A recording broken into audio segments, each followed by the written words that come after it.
Right. So yesterday we learned from this sefer, which is called Torah Or, about treasures, the treasures that Yosef hid. Treasures, Yosef hid all the treasures that he took from Egypt. All the treasures that he took from Egypt, and he hid these treasures, and they were discovered. They were discovered in three different places. Korach discovered some, and then later on, Antoninus, I guess that's Anthony, Cleopatra. Anyway, some king of Greece discovered them, and the tzaddikim are going to get the third in the future, in the days of the Moshiach. And so the Rebbe, he doesn't really ask any questions on this. He just says that this is not talking about physical money, not just talking about physical money. And also we have to understand that even the money that we have is not just physical money. The money you have, your money in your pocket, that money is not physical money. All alone, of course, it's physical money. You can't steal money, you can't damage someone. That's what we're learning about in Rambam now. Those people do 3 chapters a day. Money has in it life. Money has life in it. In fact, that's the reason that money is valuable, because it has in it life. It used to be at one time there was no money. People didn't, they just, I guess maybe there's some primitive societies where, you catch a rabbit and you want, a couple of, pieces of bags of corn. So you catch a rabbit and you bring it to this guy that has corn and you exchange. And then they decided that why should I have to carry a rabbit around with me and, corn? I'll carry money and I'll give the money to him, right? So I can catch like 10 rabbits, leave it at home, and then I bring money to him and he can, he can sell the rabbits, I get money, and then I take the money and I can carry it over to the other side of the sea, whatever, and buy corn with it. So the money now is in the place of this living thing that I once had, or this valuable thing that I had. Says, what's the reason for this? What's the reason for this? Because what is the purpose of all of money and things? Is to keep people alive. To keep people alive. And if you have a lot of money, you can control others people's lives. People will work for you, etc. And that was the big thing that communism said. It can't be such a thing like this, that someone's going to control my life because of money and etc. Which, I mean, communism is a big failure. It's a big lie, but it's very appealing because money has a what do you call it? An imbalanced amount, an incommensurate amount of power. You have a few dollars. You have a piece of paper that says you have $1 billion in the bank, so therefore you can control 1,000 people. Just because you have a little, money in the bank. These are people. These are real human beings, and all you have is just this, this piece of paper in your hand. You're going to control them, so it doesn't make any sense. But you're right. In a way, it doesn't make any sense. But the fact of the matter is, is it controls something that also doesn't make any sense, and that is life. Life doesn't make any sense. So Yosef, he had this all this money. Really, he had units of life. And if you look into it a little bit, what is life? Life is a gift from God. Life is a gift from God. And just like people naturally love their life, that's where love and fear comes from. Where does emotions, where do they come from? That you value life, right? This thing gives you more life. This thing you love, it's good for you, for me. This thing is bad for me. I hate it. So life is what gives you all these emotions. The same thing is the source of life. Every single person is a creation. We're creations, and we're created to feel separate from the Creator. That's what God wants. And we have free will. We can choose. And it says in the Torah, you should choose life. So what type of life? So there's 2 types of life. There's physical life, and then there's spiritual life. Spiritual life means that you appreciate God. Physical life means you appreciate yourself. So what kicks you off your love is if you love yourself, and this is going to be good for me or bad for me, or if you love Hashem, if you love God. And the purpose of the Jewish people is that the world will start to appreciate God. That God is not what all the other religions say he is. God is not a being that is separate from us. God is creating us. He's also separate from us in that he cares what we do, and he creates us, and etc. Provides for us. So he wants us to feel separate. We are separate. We're human beings, and we have to do God's commandments. We have free will. But the fact of the matter is that God is infinitely valuable. And when we feel this value, then we feel love. And that's the love that Yosef hid, this awareness of God, because that's the purpose of the Jewish people. The purpose of the Jewish people is to bring the whole world to love the Creator. And the whole world will feel that they're being created and feel gratitude to the Creator. And I mean, that's the fact, right? And everyone will feel it. Now, what do we think that that's just going to limit me? It's a superstition. It's not really real. That's going to make me small. It'll limit my potential, my possibilities. I can't do this. I can't do that. But the fact is that reveals a person's true potential. As long as a person is doing things which are improper, so he's sinking his love and his attention and his energy into false things and things that are not productive. They're not godly. They're not conducive to life. Like we can see today. I mean, all this whole woke movement and LGBT, all these things are anti-life movements. And then the Hamas and these people, these are anti-life movements. Every letter of that LGBTQ, whatever it is, plus, every letter stands for some way of perverting or diverting whatever the power of birth, procreation. And the Hamas, for sure, they want to kill everybody. They want to kill as many people as they can, unless they believe exactly like them. Right? They're a pro-death movement. And it's supposed to be that Judaism is the ultimate life movement. That we love life, we love the creator of life. That's the idea, true life. That's what Yosef did. Yosef was a Jew. Yosef was in a way, the summation of the source of Judaism. The plan, spiritual plan of what a Jew is. Abraham, Isaac, Yitzchak, and Yaakov, they were the three fathers. And Yosef, he sort of put them all together. He put them all together, and he was the one who really started the Jewish people. He brought the Jewish people into Egypt. And that's where the Jewish people started to, like 210 years later, after he brought them into Egypt, they got out. That's the Jewish people. Yosef said, and the purpose of the Jewish people was supposed to be to bring this love of God into the world. That's the three treasures that Yosef hid. So the Rebbe says there's two different types of love. There's one type of love, which is love of God. One type of love of God, which you can create, so to speak. You create this love of God by appreciating God.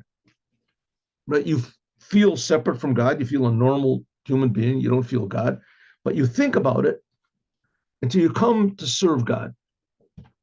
Okay, let's see, what is this? Here we go.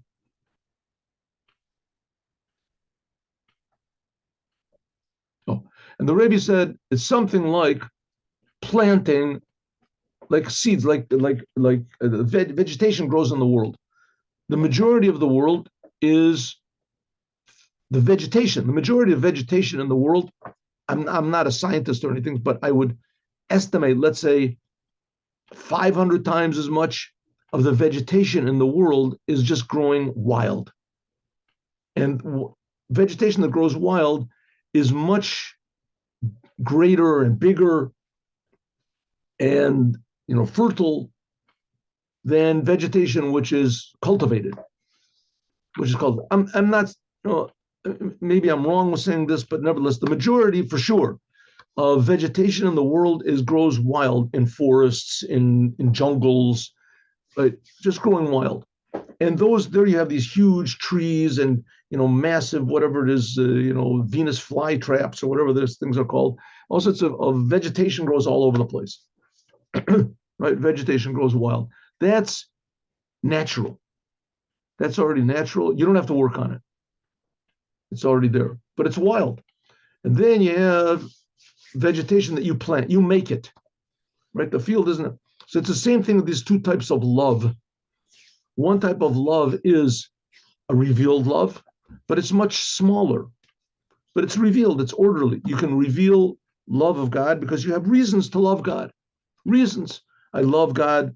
That all the reasons that we read in the Psalms and in the prayers that we pray in the morning. God creates us. God took us out of Egypt. God gave us the Torah. God, all the trees. God creates the trees. God creates then the trees are praising God, and the angels. And they got this type of angel and that type of angel, and they're all praising God. Then the stars and the planets, and they're all praising God. Right? Kochavim, Kolosh, right? Shemayim, Shemei Shemayim, the heavens and the upper heavens. And then we have all these different levels of, if you learn a little ideas in Kabbalah, above the angels and pre-angel levels, they're all praising God. So you think about this, reasons why to love God. That's called the lower love of God. That's cultivated by yourself. And then inside of every Jew, and only in the Jews, is a natural love of God, a natural, deep love of God. And that's something like this natural, the forests that are filled with this, it's all there. Okay. The call and all called Zurias Avos Elo, and this planting of these different types of love, Hakolum Vichinas Yosef. Everything comes from Yosef and the level of Yosef Atzadik. The Yosef, he's the one that's called the gardener of the garden. Remember, we learned this yesterday about, it says this sentence we learned from the Zohar. It says there's a gardener of the garden, that's these big tzaddikim, and they cultivate the garden, and they make grow this lower type of love, and they reveal this upper type of love. That's what we said. But when we're in exile, so this love is missing. Which is called Ginsa, that's the garden. And this is the source of the Jewish people. Okay, so the garden is a revelation of God. That's the Jewish people. But again, the Jewish people are different from everybody else. And the reason they're different is in their relationship to God. Now, of course, we see Jewish people don't act different than anybody else. They don't see it, but we see that there is a big difference, a huge difference between the Jewish people and everybody else, even if the Jews don't realize it. And unfortunately, it comes out as anti-Semitism. People hate Jews because they're Jews, and nobody knows what that means. Nobody knows why. They make up all sorts of reasons afterwards, right? The Nazis had their reason, and the Romans had their reason, and Haman had his reason, right? And Paro had his reason. All of them, they have different reasons why Khmelnytsky had his reason. They don't accept the church. They don't accept our religion. They have all the money. They don't have. They're all communists. They're all capitalists. You can't. You have a plan to take over the world, right? It's going to the all these reasons which don't hold really any water. I mean, for sure they don't hold any water to hate all the Jews. Maybe let's say some of the Jews have a plan to take over the world. Let's say, but not all the Jews don't have a plan to take over the world, right? So you say, okay, no. Let's say a quarter of them, they have a plan to take over the world. Then another quarter of them are communists. Then another quarter, they're capitalists. Then another quarter of them, they don't accept our religion. Then, right? Which is, that doesn't make any sense. So let's just be truthful about it. I just hate the Jews. That's all. I hate them. Why do you hate them? I don't know. Can't stand them. I find a person is a Jew. How do you know who's a Jew? I don't know. But as soon as I find he's a Jew, I hate him. I hate him. Right? So there was in the Nazis, they try to find out 4 generations. If your grandfather was Jewish, then he determined you're Jewish. He made up a thing because he hates Jews. He can't find where they are. He can't exactly define them. So he gets a wrong definition. Okay, so I made a mistake. So I killed him, so I made a mistake. Right?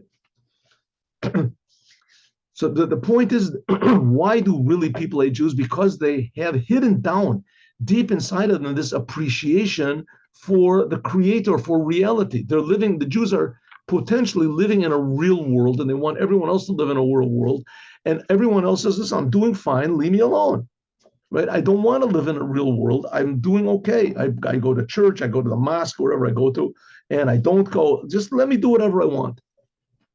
And the Jews are trying to tell everybody in the world that, listen, if you connect yourself to the Creator of the universe, then you'll have a new value for life and a new value for humanity. And it'll reveal new positive potential inside of you to do positive potential things instead of being miserable and hating people all the time. But he said, well, that's what it means. It's called a kesef. That's what it means that Yosef gathered all the money. These are the levels of this love, shekulam nimshachim, that's drawing down into this level of Yosef. And Yosef is called Yosef HaTzadik.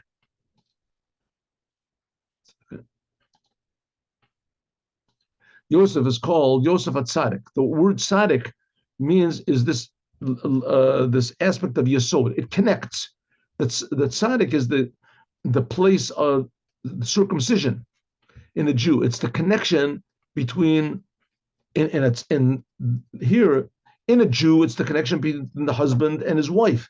And by a tzaddik, it's a connection between God and the world, the creator and the creation.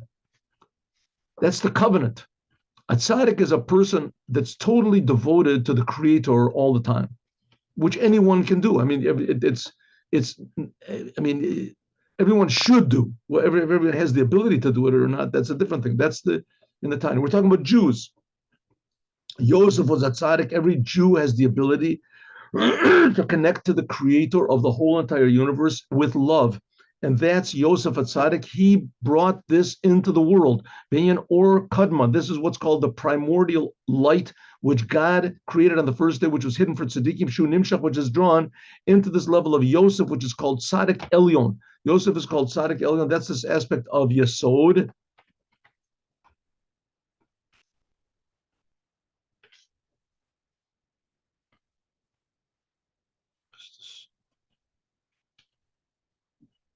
One second, excuse me. Here we go. He is the gardener of the garden, that from him is drawn down this concealed love we talked about before, and to each and every Jew. This is what's Vayova Beis of Paro. That's what it means that he brought all the money into the house of Paro.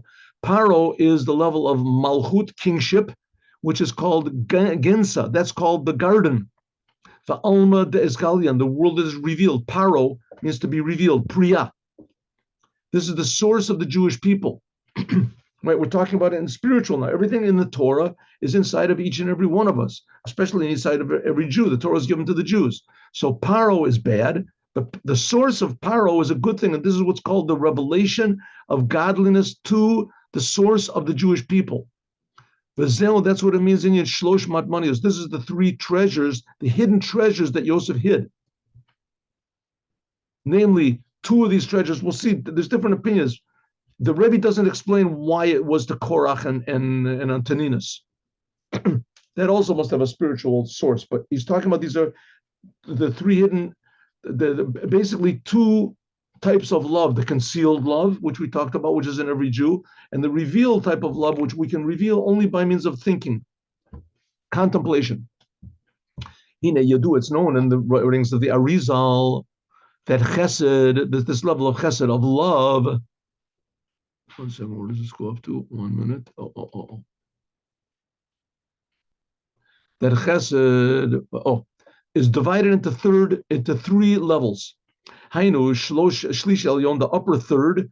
This is what's called concealment, concealed love. This is called concealed love of God. Chasidim mechusan. And there are 2/3 which are revealed.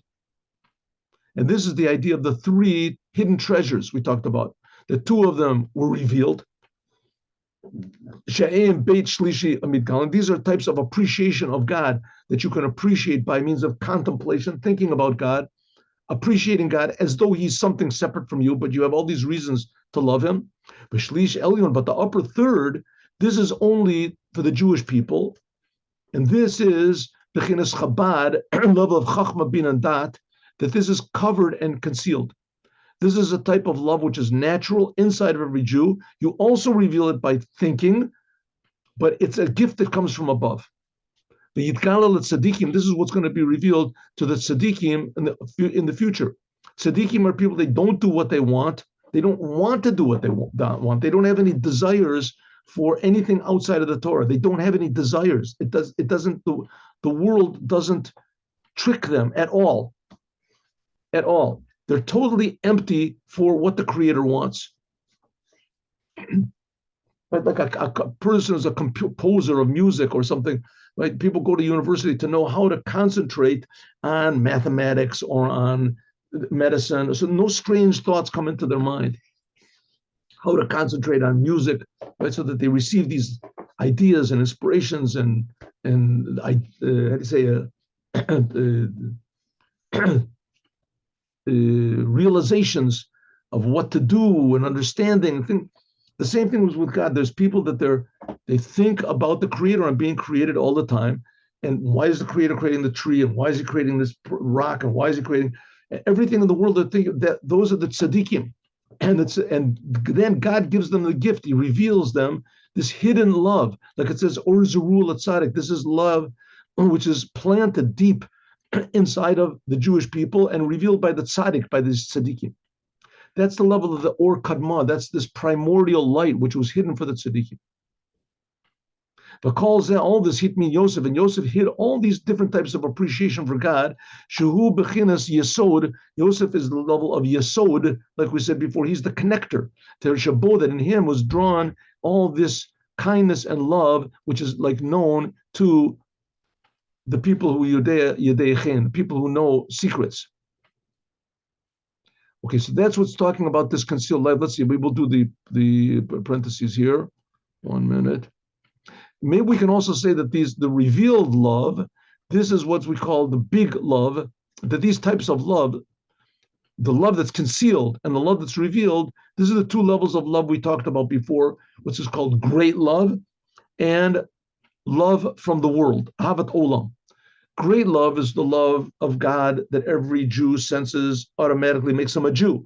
Love of what's called from the world is you get from contemplating about how great God is, that He creates the sun, He creates the moon, He creates the angels, He creates this, all the things that King David writes about in his Psalms, and the people of the Great Assembly write in our prayers, to appreciate by thinking. That's what Yosef gathered all the money. These are this concealed love of God, or the revealed love of God. Everything Yosef brought into the house of Paro. Paro is Priya, that's revealed in the unification of the upper world, Zer Anpin, the emotions of God, and Nukva, which is this physical world. Also, another way we can say is Paro is Priya, means, like we said, revelation, opening up. Priya Mizgalim Gimel Perki Chesed, that He reveals all these three aspects, these three levels of love of God, the hidden love of God that's hidden in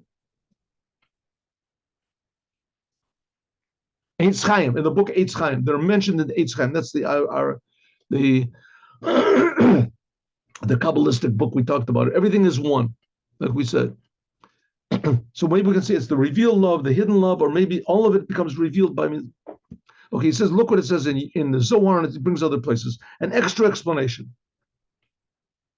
But Moshiach NOW, what we said before by Yigash.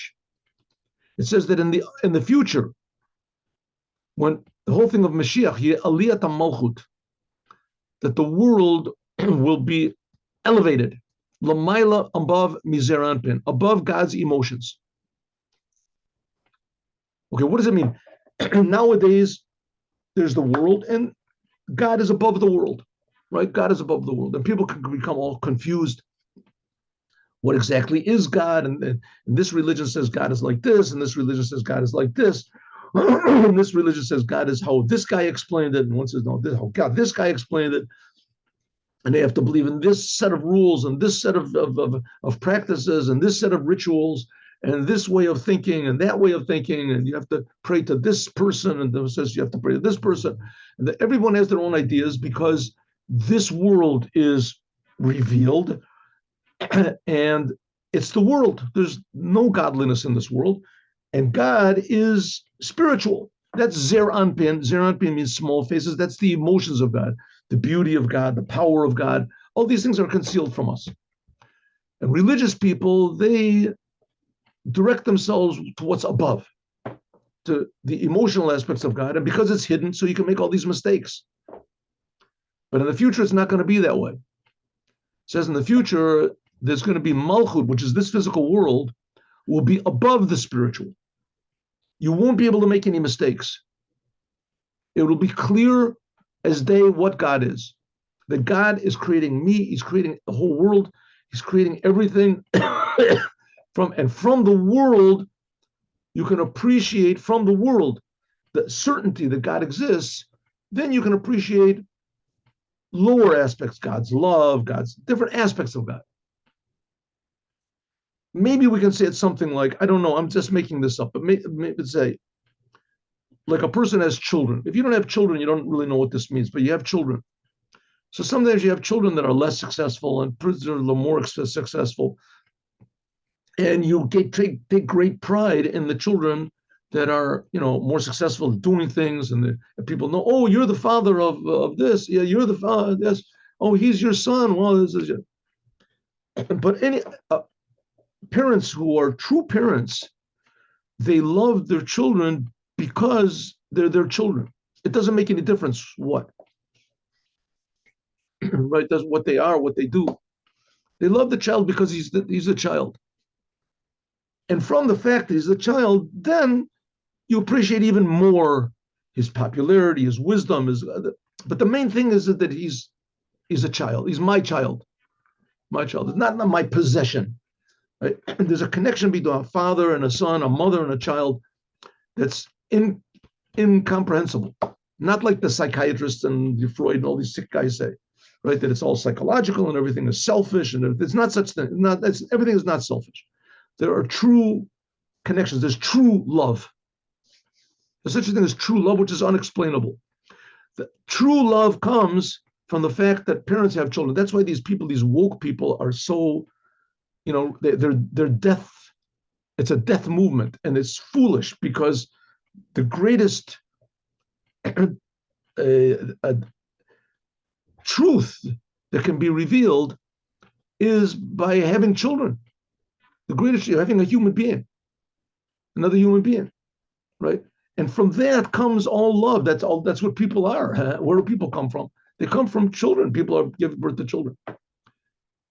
So a parent's connection to his children, potentially, of course, there are people that misuse their children. There's no doubt about it, like everything else. But that's a tremendous. So that the natural. Here's the same thing as that Zeir Anpin now is spiritual. That's all the accomplishments of God and what God does. But this physical world is basic, incomprehensible reality. That's what this world is. More incomprehensible than spiritual. Those spiritual worlds are. It's more real. The physical world is more real than all the spiritual worlds that can possibly be. And that's what it means in the future. We'll reveal the importance of the physical, reveal the importance of the body. Right? That's the example I gave. Maybe it's it's a good example, but just the fact that this person is my child, just the body of it, that's more a deeper connection and a reality than all the things that the child does. But Yuvan, we can understand this, what it says that the last blessing of the wedding blessings.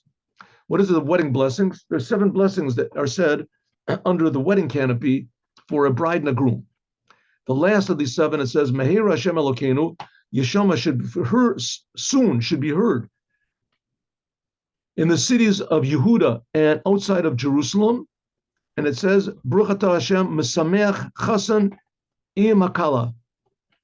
He leaves out the main part, what he wants to say. It says, should be heard, it says, chasan v'kala. Chasan, first of all, it says, the bride, the chasan, the groom and the bride. And then at the end of the blessing, it says, make happy the groom with the bride. So the beginning of the blessing, it seems that the groom is dominant. It says chasan v'kala, right? It's sasan v'simcha, chasan v'kala. Chasan, the bride, the groom, and the bride. And in the end, it says misameach chasan. You should make the groom happy with the bride. In other words, it seems that the bride is first and the groom just comes after her. So the beginning of the blessing seems to stress that the man is the main thing, the groom. And the end of the blessing stresses that the bride is the main thing and the groom is secondary.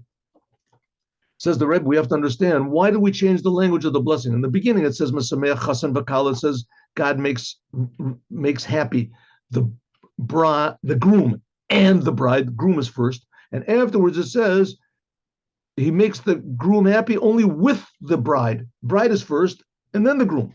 So which is the groom first or is the bride first? Which is the highest? Also, we have to understand, what does it mean? The voice, it says, Meheri Yeshama Bori with a kol chasan v'kol kala, the voice of the groom and the voice of the bride. Now, in Jewish weddings, the bride doesn't say anything. In Jewish weddings, the bride is silent. She doesn't say, I do, or something like that. She's silent. That's the way it goes. The man marries the woman. The woman doesn't marry the man. That's the way it is in Jewish wedding. A man marries, so the bride is quiet. So what does it mean that in the future will be heard the sound of the bride, the voice of the bride? And so basically the Rebbe is going to say there's the same thing we talked about before. Nowadays, the earth, the physical, is below the spiritual. But in the future, the physical is going to be higher. And that's this hidden love that we're talking about. That's this hidden, concealed, essential love that every Jew has for God. That's going to be revealed in the future. And then no one will have any doubts what God is, because everyone will feel God is creating me. Every non-Jew in the world will feel, right, God is creating me. Every human being will feel. And this will come by God elevating the Jewish people. This is supposed to happen any second now. All this crazy stuff that's going on in the world is somehow or other, a preparation for this big turnover. The world is becoming more and more meaningless. There's no meaning in the world. And from this emptiness comes all these crazy anti-life, pro-death ideas, because there's no meaning. The world is not meaningful. People don't believe in God, and they don't believe in any meaning in the world. You want to be an atheist, but at least have some meaning in the world. There has to be some, and even that's lacking. The Inyan is like this. So it says, in the future, the world is going to be the most meaningful thing. The world will be more meaningful than God. The world will convince you that God exists. It won't be the world is the enemy of God. That's what he says. The bride, that's like the world, and the groom is like godliness, spiritual. It's like this. That's what it says, Mesameach Chasan V'Kala. That's what it says, God, you should make the groom rejoice. And afterwards, the bride, this refers to now, Azmanazeh. And that what it says, the bride is first, Imakala, that the groom, it comes after the bride. That's talking about Allah Atid Lavo in the future. I know, namely, Achar Shekavar Amar, even that it already said Meheri Yeshama, that it should be heard. Namely, this is talking about Bebias Agoel. Meheri Yeshama, this is when talking about Mashiach. Then afterwards it says, after Mashiach comes, then it says that the groom, the spiritual worlds, will rejoice with the bride, the physical. Now, having to understand why does it say in the future that the bride will be the main thing? Because now it's called Irusin v'Inisuin. There's what's called engagement and marriage. The difference in Judaism between engagement and marriage is that a woman that's engaged, for all practical purposes, she's married. If you want to break the engagement, official engagement, you have to have a divorce bill and everything. But the difference is that there hasn't been any sexual union between them. Nisuin means that they have a union, that they're unified. They're unified. There's the marital relations they have. And Irusin, this is just, how do you say, on paper? I'd say the euro and de facto. Key, because Zmanazen nowadays, we are the Jewish people, we're the bride, and God is the groom. Now we're just engaged. Like it says, Torah Tzivalano Moshe Morasha. The Torah is called a Morasha. Morasha means an inheritance, but it also comes from the word Irusin, like engagement.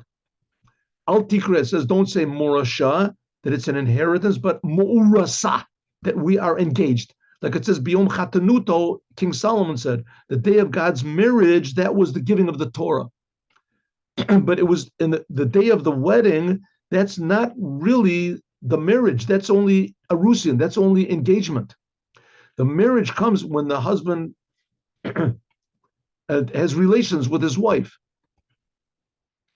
In Matan Torah, when the Torah was given, even though that it was revealed face to face, but this was only external alone.